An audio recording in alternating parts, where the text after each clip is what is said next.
At 9:47 in the morning on June 6, 1944, Lieutenant Thomas Fraser pushed the throttle forward on his P-51B Mustang and lifted off from his airfield in England. He was heading to France, part of the massive air umbrella protecting Allied forces storming the beaches of Normandy. Fraser was assigned to the 334th Fighter Squadron of the 4th Fighter Group. The Mustang he flew that morning was nicknamed Jerry. Olive drab camouflage, 450 caliber machine guns, a Packard-built Rolls-Royce Merlin engine producing 1,490 horsepower. It was the best long-range fighter in the American arsenal, and Fraser knew how to fly it. But what Fraser did not know was that within hours, his aircraft would be on the ground in German-occupied France, and within days, a German test pilot would be flying it over Germany. That test flight would change everything the Luftwaffe thought they knew about the aircraft that was destroying them, in the skies over Europe. The problem started at 12,000 feet over northern France. Fraser's squadron was providing cover for a bomber group when his engine started running rough, oil pressure dropping, coolant temperature rising. The Merlin engine that made the Mustang so deadly was also its greatest weakness. Liquid cooled, with radiators under the fuselage and coolant lines running through the airframe. One small leak, one tiny hole from flak or bullets, and the engine would overheat in minutes. Fraser had no choice. He radioed his flight leader, broke formation, and headed down. He needed to find a place to land before the engine seized completely. The countryside below was a patchwork of fields and hedgerows, German territory, enemy soldiers everywhere, but Fraser had no options. The engine was dying. He spotted a field that looked flat enough, wheels down, flaps down. He brought the Mustang in as gently as he could, touched down on rough grass, and rolled to a stop. The calm aircraft was intact. No damage to the airframe, no bent propeller, no broken landing gear, just an engine that would not run. Fraser climbed out of the cockpit, looked around at the empty French countryside, and started walking, trying to evade capture. He did not make it far. German troops found him within hours. The Mustang sat in that field for less than 6 hours before a German recovery team arrived. They had a system for this, a well-organized operation run by specialized salvage units called Bergbataillone. Their job was to recover crashed Allied aircraft before roaming American and British fighters could strafe them into scrap metal. The team worked fast. They drained the remaining fuel, disconnected the battery, covered the cockpit, and posted guards. By nightfall, a heavy truck with a flatbed trailer was backing up to the Mustang. By dawn the next morning, Fraser's P-51B was on a train heading east toward Germany, destination Rechlin. The Luftwaffe's primary aircraft testing facility. Rechlin was located approximately 100 kilometers northwest of Berlin, in a remote area of Mecklenburg. The facility had been Germany's main aircraft test center since 1936. Every new German aircraft design went through Rechlin. Every captured enemy aircraft that could be made flyable ended up there too. The place had multiple runways, hangars full of experimental aircraft, workshops staffed with expert mechanics, and a group of test pilots who flew everything from gliders to the newest jet fighters. One of those test pilots was Hans-Werner Lerche, 30 years old, trained as an engineer, one of the best pilots in Germany. Lerche had learned to fly gliders as a teenager, earned his powered aircraft license in the 1930s, and joined the Luftwaffe when the war started. But Lerche never flew combat missions. His skill was too valuable. He was assigned to Rechlin as a test pilot, and his job was to fly anything they gave him and write detailed reports about how it performed. By June of 1944, Lerche had flown over 120 different types of aircraft. German designs, Italian designs, captured Soviet fighters, captured British bombers. He had test-flown Spitfires, Lancasters, P-38s, P-47s. He could take off in an unfamiliar aircraft without a manual, without a checklist, just his engineering knowledge and his pilot instincts. And he had never crashed a single airplane in his entire career. That record was remarkable, considering he was flying enemy aircraft with no instruction books, no training, just educated guesses about where the controls were and how the systems worked. When Fraser's Mustang arrived at Rechlin on June 8th, Lerche was told to have it ready to fly within 2 days. That was unusually fast. Normally, captured aircraft sat for weeks while mechanics went over every system, checked for sabotage, repaired damage, figured out how everything worked. But the Luftwaffe was desperate for information about the P-51. The Mustang had appeared over Germany in large numbers only 6 months earlier, in December of 1943. Before that, American bombers had been escorted by P-38s and P-47s, good aircraft but with limited range. The bombers had been vulnerable deep inside Germany. Luftwaffe fighters had been killing them by the dozens. Then the Mustang arrived. Suddenly, American bombers had an escort that could go anywhere they went: Berlin, Munich, even targets deep in Poland. The Mustang could fly over 900 miles on internal fuel, 1,500 miles with drop tanks. It was fast, 440 miles per hour at 25,000 feet. It could climb to 42,000 feet. It could turn with a Messerschmitt 109, could dive away from a Focke-Wulf 190, and it had 450 caliber machine guns that could tear a German fighter apart. In 6 months, the Mustang had changed the air war over Europe. German pilots who had owned the skies in 1943 were suddenly on the defensive. Kill ratios that had favored the Luftwaffe were reversing, and nobody in German command fully understood why this one American fighter was so much better than everything else the Allies flew. That is why Lerche was given only 2 days to prepare Fraser's Mustang. They needed answers. The mechanics at Rechlin worked around the clock. They pulled the engine, found the coolant leak that had forced Fraser down, and repaired it. They inspected every system, every control surface, every fuel line, every hydraulic connection. They painted the undersides and tail bright yellow, the standard color for captured aircraft at Rechlin, so German anti-aircraft gunners would not shoot it down. They painted large black crosses on the wings and fuselage. They gave it a German designation code, T9 plus HK. They filled the tanks with high-octane American fuel from captured stocks. By the morning of June 10th, the Mustang was ready. Lerche walked out to the aircraft at 0800 hours. He had reviewed every piece of information the Luftwaffe had on the P-51. Intelligence reports from pilots who had fought against them, technical drawings captured from downed aircraft, performance estimates based on combat observations. But all of that was second-hand information. Lerche was about to get first-hand data. He was about to find out if the P-51 Mustang was really as good as the Americans claimed, or if it was just another overrated fighter that looked better on paper than in the air. The walk-around inspection took 20 minutes. The airframe looked well built.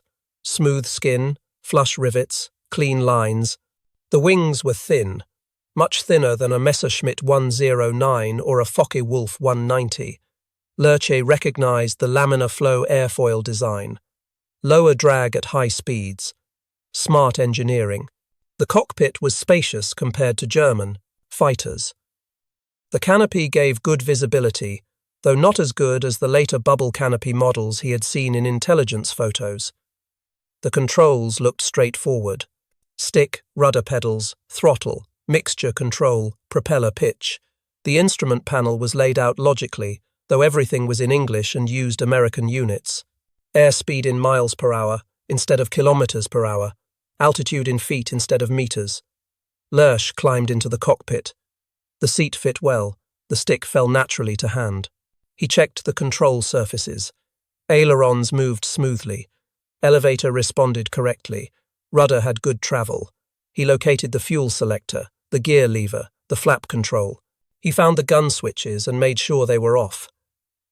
The last thing he needed was to accidentally fire 450 caliber machine guns on the ground at Rechlin. He checked the engine instruments: oil pressure gauge, oil temperature gauge, coolant temperature gauge, manifold pressure, tachometer.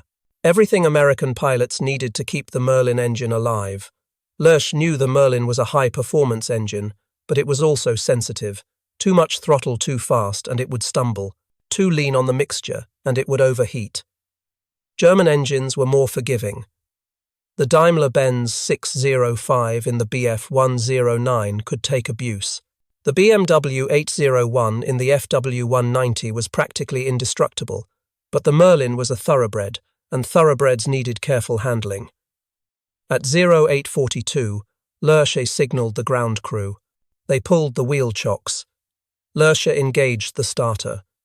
The Merlin turned over, caught, settled into a rough idle. He let it warm up, watching the oil temperature climb slowly. The engine sounded different from German engines, higher pitched, smoother. When the temperatures were in the normal range, Lerche tested the magnetos. Both checked good. He advanced the throttle slightly, felt the aircraft strain against the brakes. He released the brakes and began taxiing. The Mustang's tailwheel was not steerable like some German aircraft. You had to use differential braking and rudder to control direction on the ground. Lerche had experience with that from flying captured British aircraft. He taxied to the runway, ran through a final check, and looked down the long concrete strip. No wind. Clear sky. Perfect conditions for a test flight. He advanced the throttle smoothly, keeping his feet on the rudder pedals to hold the nose straight. The Merlin responded instantly. The Mustang accelerated fast, faster than a Bf-109, faster than most German fighters Lerche had flown. The tail came up at 40 miles per hour. At 90 miles per hour, the aircraft lifted off smoothly. Gear up. The Mustang climbed away from Rechlin at a steep angle, the Merlin pulling strong at full power. Lerche leveled off at 5,000 feet and began his evaluation. The first thing that struck him was how light the controls were. The stick required almost no force to move.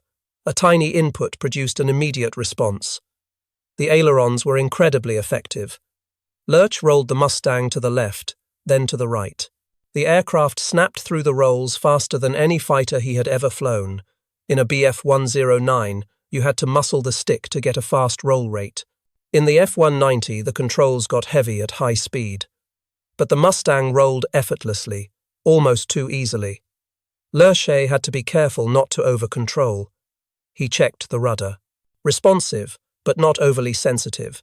The elevator was light but effective. The Mustang was stable in pitch, did not try to nose over or climb on its own. He tried a loop. The aircraft pulled through cleanly, no tendency to stall, no buffeting, just smooth acceleration through the maneuver. He tried a barrel roll. Perfect. He tried a climbing turn, pulling 4G forces.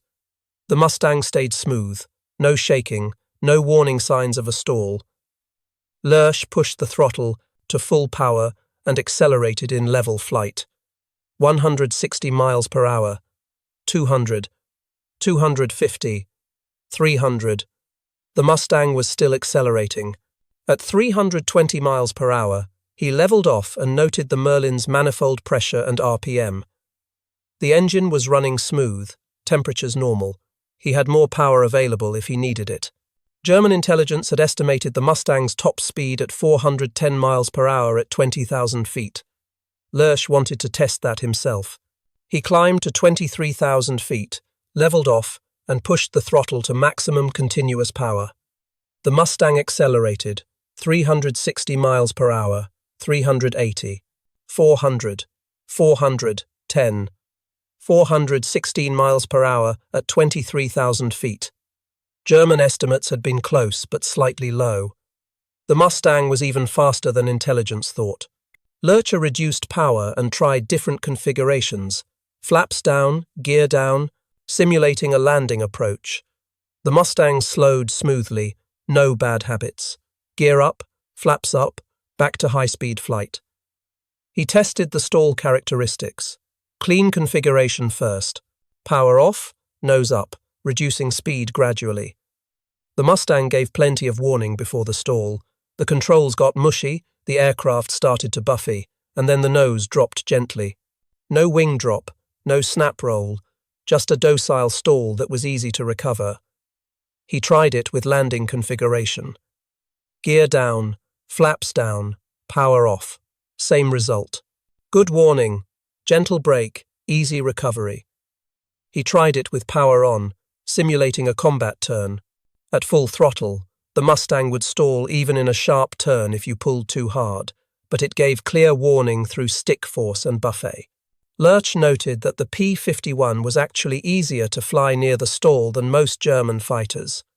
The Bf 109 would snap into a spin if you stalled it in a turn. The F-190 would drop a wing violently. The Mustang just mushed, gave you time to recognize the problem, and recovered smoothly when you relaxed the back pressure. That was important in combat. A fighter that could be flown aggressively without killing the pilot was a deadly weapon. Lerche spent an hour putting the Mustang through every maneuver he could think of. Vertical climbs, split S's, chandelles, Immelmann turns, scissors maneuvers. The aircraft responded instantly to every input. It never did anything unexpected. It never tried to kill him. When he landed back at Rechlin at 10:15, the ground crew was waiting. They wanted to know what he thought. Lerche shut down the Merlin, climbed out of the cockpit, and spoke 5 words that would appear in his official report the next day. It is a truly unique aircraft. Over the next 2 days, Lerche flew Fraser's Mustang 4 more times. He tested high-altitude performance, reaching 36,000 feet. He tested dive performance, pushing past 450 miles per hour in a steep dive. He tested fuel consumption, endurance, engine handling, control response at different speeds and altitudes. He compared the Mustang's performance to the latest German fighters, the Bf 109G10 and the F-190D9. His conclusion was clear. Only those 2 German aircraft could match the Mustang in combat, and even they were not clearly superior. The Mustang was fast at all altitudes, climbed well, turned tightly, dove like a rocket, and had enough fuel to stay in a fight for hours. Lerche also noted the weaknesses. The engine was sensitive to rough handling. The fuel system caused instability problems if the internal fuselage tank was filled to certain levels. The aircraft would stall at full throttle if pulled into too sharp a turn. But these were minor issues compared to the overall performance. Lerche's report was typed up, classified, and distributed to Luftwaffe Command. 1 copy went to fighter units defending Germany. The message was clear. The P-51 Mustang was the best Allied fighter in the sky. Do not underestimate it. Do not assume your Messerschmitt or Focke-Wulf was automatically superior. The Mustang could beat you in a turning fight, could outrun you in level flight, and could dive away from you if things got bad. The only advantages German fighters had were armament and experienced pilots. German 20mm and 30mm cannons hit harder than American 50 caliber machine guns. But by mid-1944, experienced German pilots were getting killed faster than they could be replaced. The Americans were not the only ones who noticed something unusual. German fighter pilots started receiving information about the Mustang's capabilities, information that contradicted what they had been told before.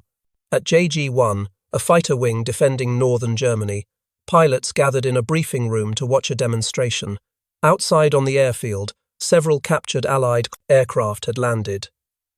P-38s, P-47s, a Spitfire, and a Mustang with German markings.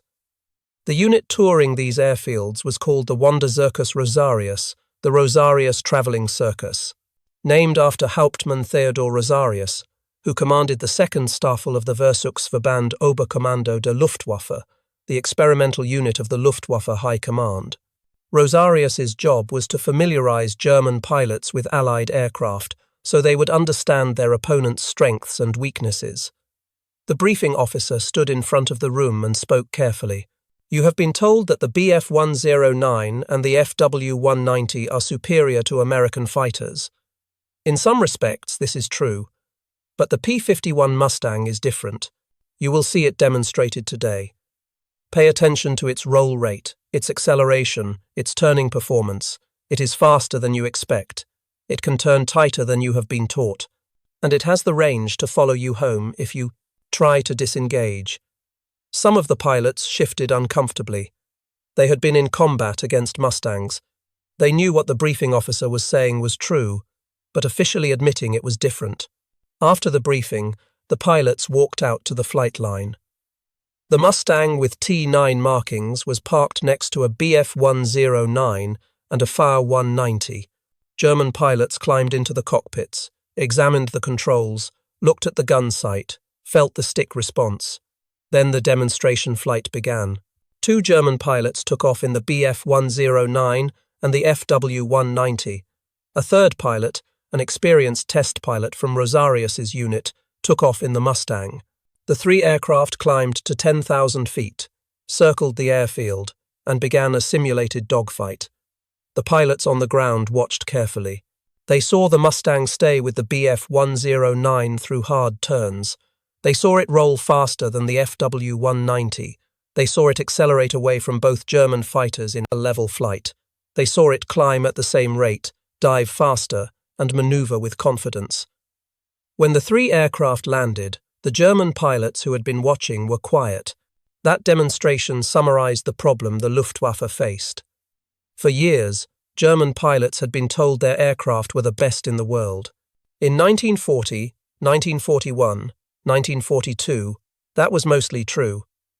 But by 1944, the Americans had caught up, and in some cases, they had pulled ahead. The Mustang was the proof. German pilots who had spent 3 years controlling the air war suddenly found themselves reacting to American initiative. American pilots called it energy fighting. The Mustang had so much power and such good acceleration that it could dictate the terms of combat. If a Mustang pilot wanted to fight, he could close in and force an engagement. If he wanted to disengage, he could dive away or outrun you in level flight. That psychological shift was as important as the technical performance. By August of 1944, Lerche's report on Fraser's Mustang had been distributed throughout the Luftwaffe. Fighter units received copies, training squadrons received copies, engineering teams received copies. The report was detailed, technical, and honest. It did not sugarcoat the Mustang's performance. It did not claim German superiority out of propaganda necessity. It simply stated the facts. The P-51 Mustang was an excellent fighter aircraft.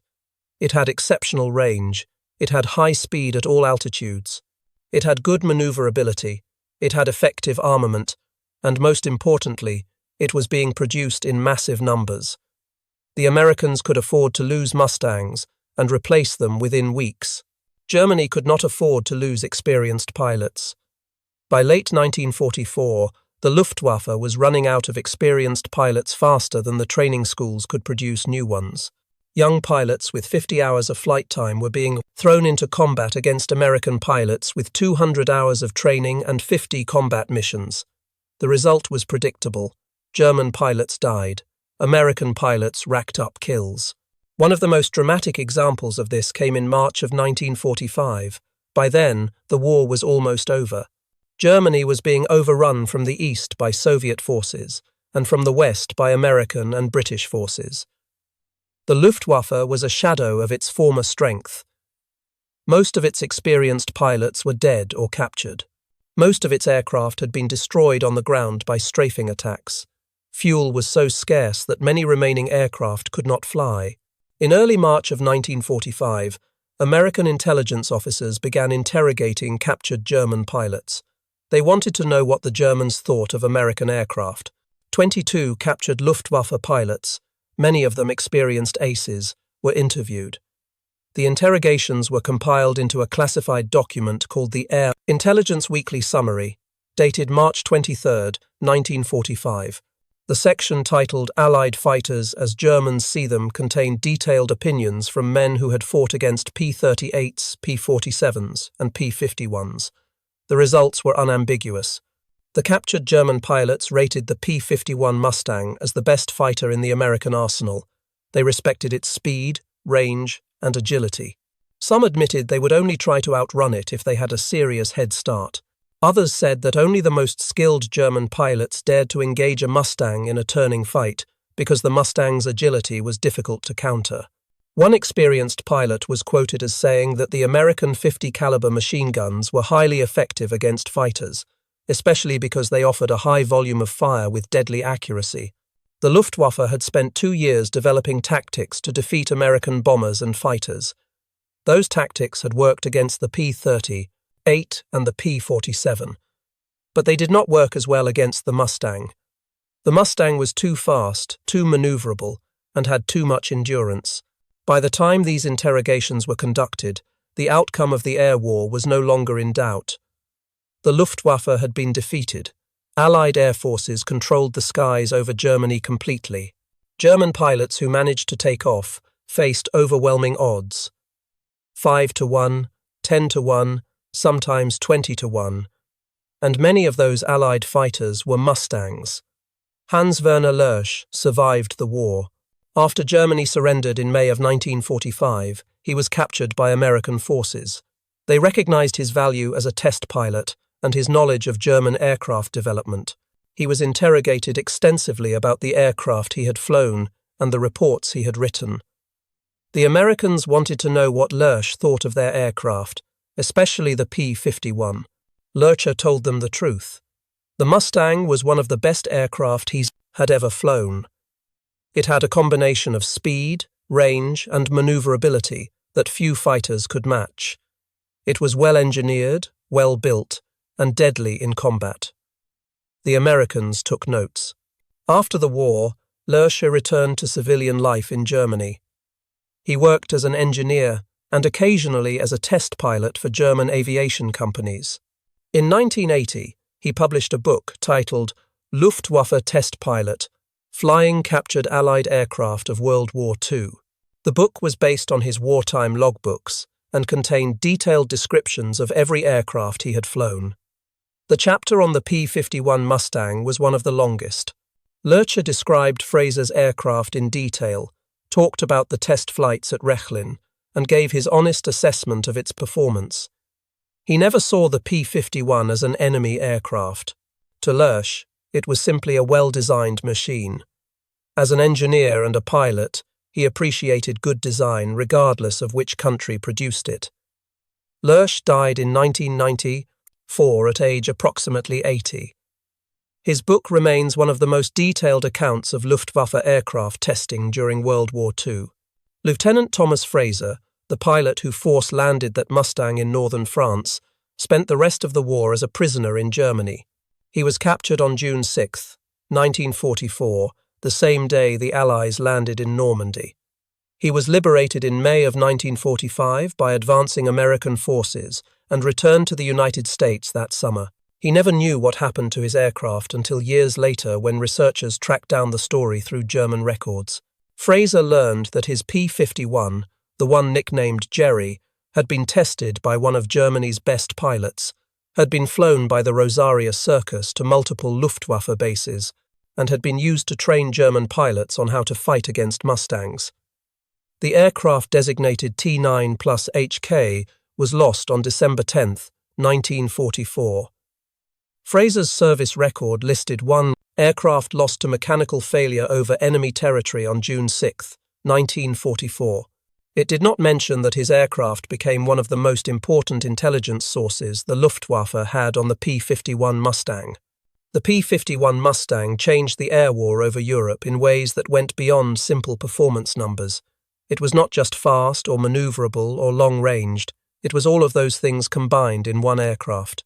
It was produced in massive numbers. Over 15,000 Mustangs were built during the war.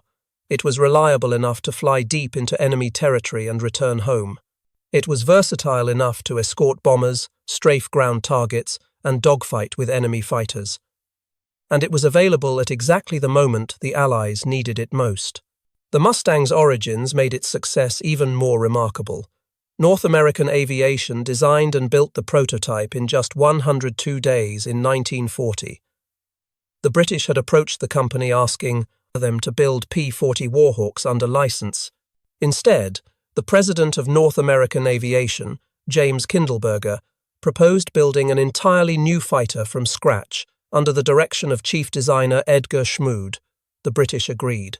The first prototype, called the NA-73X, flew on October 26, 1940, just 149 days after the contract was signed. That development timeline was unprecedented. Most fighter aircraft took years to design, test, and bring into production. North American did it in less than 5 months. But the early Mustangs had a problem. They were powered by Allison engines that performed well at low altitude but lost power above 15,000 feet. The aircraft was fast at sea level, over 400 miles per hour in some tests. But at 20,000 feet, where most combat over Europe took place, the Allison-powered Mustang could barely reach 350 miles per hour. That made it useless as a bomber escort. The Royal Air Force used early Mustangs for low-level reconnaissance and ground attack missions. American forces sent Allison-powered Mustangs to North Africa and the China-Burma-India theater, where combat happened closer to the ground. Then, in late 1942, someone had an idea that changed everything. Ronald Harker, a test pilot at Rolls-Royce, suggested fitting a Mustang with a Merlin 61 engine. The Merlin had a two-stage supercharger that maintained power at high altitude. Rolls-Royce installed Merlin engines in 5 test Mustangs. The results were astonishing. The Merlin Mustang could reach speeds over 430 miles per hour at 30,000 feet. It could climb to 40,000 feet. It had all the range and low drag characteristics of the original design, but now it had high-altitude performance that matched or exceeded any fighter in the world. An American military attaché in London, a man named Thomas Hitchcock, saw the test results and immediately sent a report to Washington. Hitchcock had been a fighter pilot in World War I, had been shot down and captured by the Germans, had escaped from a prisoner of war camp, and after the war had become one of America's most famous polo players. He understood both aviation and how to get things done through military bureaucracy. His report on the Merlin Mustang emphasized that this was the long-range escort fighter America needed for the bombing campaign against Germany. The Army Air Forces authorized North American to begin production of Merlin-powered Mustangs immediately. Packard Motor Company in Detroit was already producing Merlin engines under license from Rolls-Royce. North American installed Packard Merlins in Mustang airframes and created the P-51B model. Production began in mid-1943. By December of that year, the first Merlin Mustangs reached England. The 354th Fighter Group, flying P-51Bs, began escort missions over Germany in December 1943. Within weeks, it was clear the Mustang had changed everything. American bombers that had been suffering losses of 8 to 10% per mission suddenly had losses drop to 3 to 4%. German fighters that had been attacking bomber formations with impunity suddenly faced long-range escorts that could follow them home. And Luftwaffe pilots who had controlled German airspace for 4 years suddenly found themselves on the defensive. The P-51D model, which entered service in mid-1944, was even better. It had a bubble canopy that gave the pilot 360-degree visibility. It had 650 caliber machine guns instead of 4. It had improved ammunition feed systems that reduced jamming. It had provisions for mounting rockets or bombs under the wings for ground attack missions, and it had additional internal fuel capacity that extended its already impressive range. A P-51D, with drop tanks, could fly 1,700 miles, stay in combat for 30 minutes, and return to base with fuel to spare. No other single-engine fighter in World War II could match that endurance. The strategic impact was enormous. Before the Mustang, American daylight bombing raids were limited to targets within range of shorter-legged escort fighters. That meant targets in France, Belgium, and Western Germany.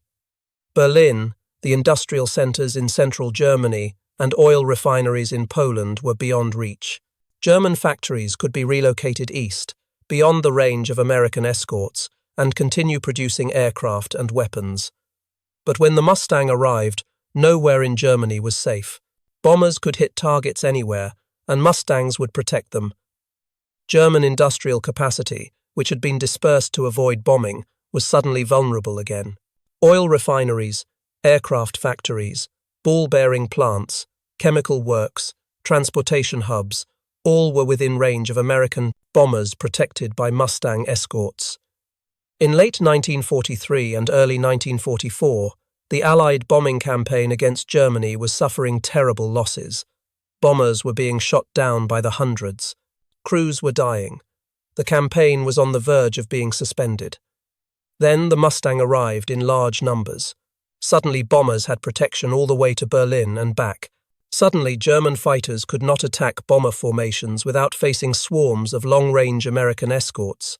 Suddenly, Luftwaffe pilots who took off to intercept bombers found themselves being hunted by Mustangs waiting above the formations. The air war shifted. In February 1944, General Jimmy Doolittle made a decision that changed American fighter tactics. Doolittle had just taken command of the 8th Air Force in England. Before his arrival, American fighters were required to stay close to the bomber formations at all times. If enemy fighters attacked, American fighters would drive them away and then return to close escort. This defensive tactic protected bombers but allowed German fighters to escape and attack again later. Doolittle changed the rules. He told his fighter pilots to go after German fighters aggressively. If enemy aircraft were spotted, American fighters should pursue them wherever they went, shoot them down, destroy them on the ground if possible. The goal was not just to protect bombers. The goal was to destroy the Luftwaffe completely. This change in tactics, combined with the Mustang's long range and high performance, was devastating to German fighter forces. American pilots could now hunt German fighters across all of Germany. If a Luftwaffe pilot took off to intercept bombers, Mustangs would chase him. If he tried to land, Mustangs would follow him to his airfield and shoot him down during landing approach. If he managed to land safely, Mustangs would strafe his aircraft on the ground. German pilots called this tactic Jagd, free hunting. American pilots called it fighter sweeps. Whatever the name, it was deadly effective. One example of this came in January 1944. Major James Howard, flying a P-51B with the 356th Fighter Squadron of the 354th Fighter Group, was escorting B-17 bombers to a target near Oschersleben in Germany. Howard's squadron got separated from the bombers during the mission. Howard found himself alone, with 60 B-17s under attack by 30 German fighters. Instead of retreating, Howard attacked. For 30 minutes, he fought alone against multiple German fighters. He shot down several aircraft, damaged others, and drove the rest away from the bombers. His guns jammed, but he continued making fake attacks to keep German fighters away from the formation. Not a single bomber from that group was lost. Howard was awarded the Medal of Honor, the only fighter pilot in the European theatre to receive that decoration. His action on January 11, 1944, showed what a single Mustang pilot could accomplish with skill and determination. But Howard's success was not just individual heroism. It was possible because he flew an aircraft that could stay with the bombers for hours, could fight at high altitude, could outmaneuver German fighters, and had enough ammunition to engage multiple targets. No other fighter in early 1944 could have done what Howard did that day. By mid-1944, the Luftwaffe was losing the battle. During Big Week, a concentrated bombing campaign in February 1944, Mustang pilots destroyed a significant percentage of Germany's experienced fighter pilots in air-to-air combat. Those were not just aircraft lost. Those were trained, experienced pilots killed or captured, pilots who could never be replaced. Germany was producing plenty of fighter aircraft. Messerschmitt 109s and Focke-Wulf 190s were rolling off production, of lines by the hundreds. But Germany could not produce trained pilots fast enough to fill the cockpits. By late 1944, many German pilots had less than 100 hours of total flight time when they entered combat. Some had as little as 50 hours. American pilots, by comparison, typically had over 200 hours of training before reaching Europe, and many veteran pilots had flown 50 or more combat missions. The experience gap was enormous. An inexperienced German pilot in a good aircraft could not beat an experienced American pilot in an excellent aircraft. The result was predictable. German pilots died in huge numbers.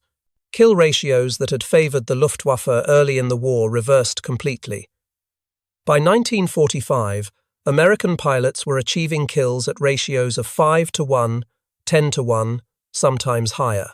And the P-51 Mustang was responsible for more of those kills than any other Allied fighter.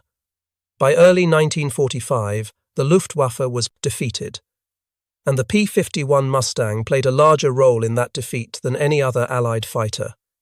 Reichsmarschall Hermann Göring, commander of the Luftwaffe, was interviewed after Germany's surrender.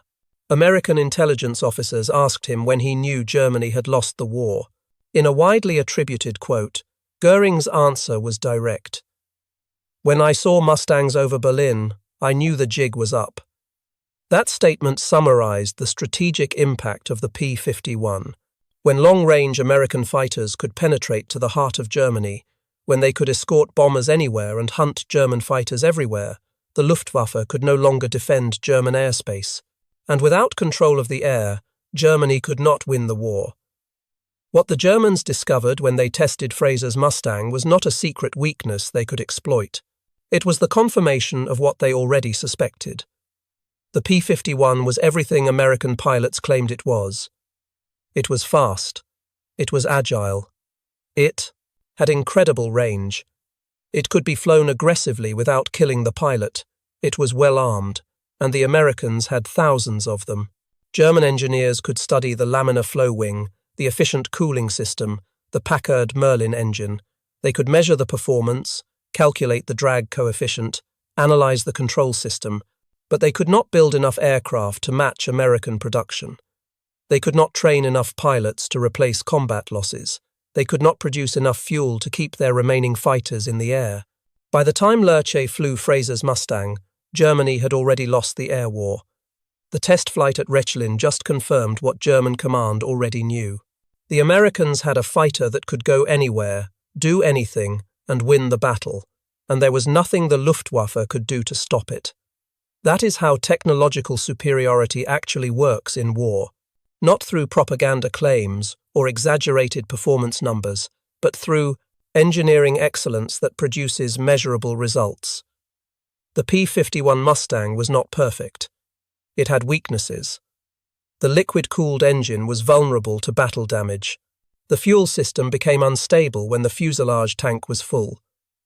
The controls required careful handling at high speeds. But its combination of speed, range, maneuverability, and reliability made it the most effective long-range fighter of World War II. Even German test pilots who flew it came to that conclusion. Even German intelligence officers who analyzed it admitted its superiority. And when the war ended, the Mustang's record spoke for itself. P-51 pilots destroyed nearly 5,000 enemy aircraft in air-to-air combat. They escorted bombers deep into Germany and brought them home safely. They dominated the skies over Europe in the final year of the war, not because American pilots were always better trained, though many were.